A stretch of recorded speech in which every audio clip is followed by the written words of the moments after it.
Hi, എൻ്റെ എല്ലാ പ്രിയപ്പെട്ട കൂട്ടുകാർക്കും പുതിയൊരു വീഡിയോയിലേക്ക് സ്വാഗതം. ഇന്ന് ഞാൻ ഉണ്ടാക്കാൻ പോകുന്നത് ഒരു ബീഫ് കറിയാണ്. നമുക്ക് ആ വീഡിയോ ഒന്ന് കാണാം.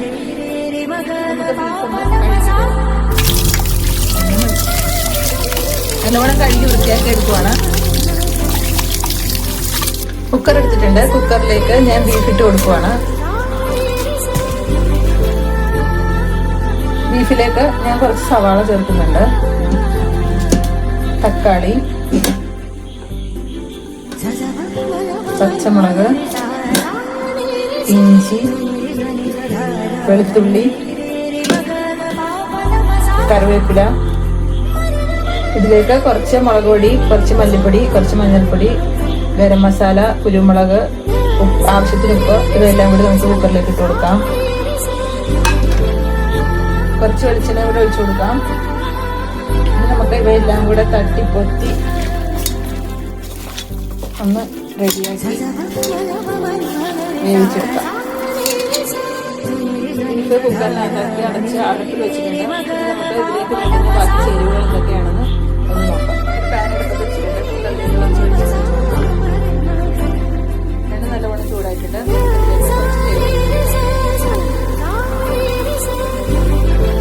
നമ്മുടെ തേങ്ങ ഇവിടെ നല്ല ഗോൾഡൻ കളറായിട്ടുണ്ട്. നമുക്കിതിലേക്ക് ബാക്കിയുള്ള ചേരുവകൾ ചേർക്കാം.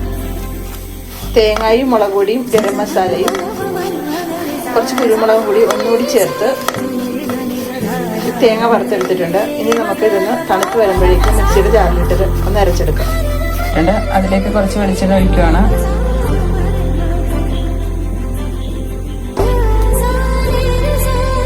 വെളിച്ചെണ്ണ ചൂടായി വരുമ്പോഴേക്കും കുറച്ച് ചെറിയ ഉള്ളി ചതച്ചത്, കുറച്ച് തേങ്ങാക്കൊത്ത്, കുറച്ച് ഇഞ്ചി, കുറച്ച് വേപ്പില, കുറച്ച് വെളുത്തുള്ളി എല്ലാം കൂടെ നമുക്ക് ഒന്നുകൂടെ ചീനച്ചട്ടിയിലേക്ക് ഇട്ട് കൊടുക്കാം.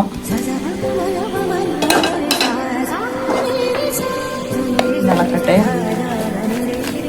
നമ്മുടെ ചെറിയ ഉള്ളിയും തേങ്ങയും കൂടെ നല്ലവണ്ണം പാടി വന്നിട്ടുണ്ട്. ഇനി നമുക്കിതിലേക്ക് നേരത്തെ തയ്യാറാക്കി വെച്ചിരിക്കുന്ന തേങ്ങ വറുത്തരച്ചത് കൂടി ഇട്ട് കൊടുക്കാം.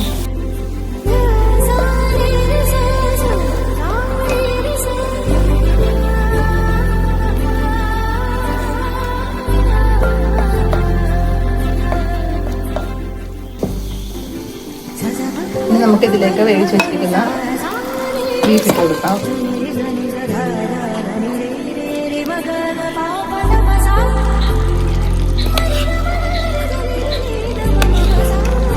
നമ്മുടെ ബീഫ് കറി ഇവിടെ റെഡി ആയിട്ടുണ്ട്. നോക്കിയേ,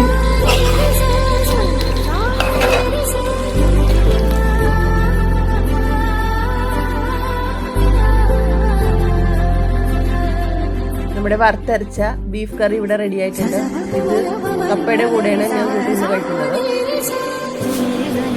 നല്ല കപ്പ ഉപ്പുമാവും അടിപൊളി കോമ്പിനേഷൻ. കപ്പയും ബീഫും.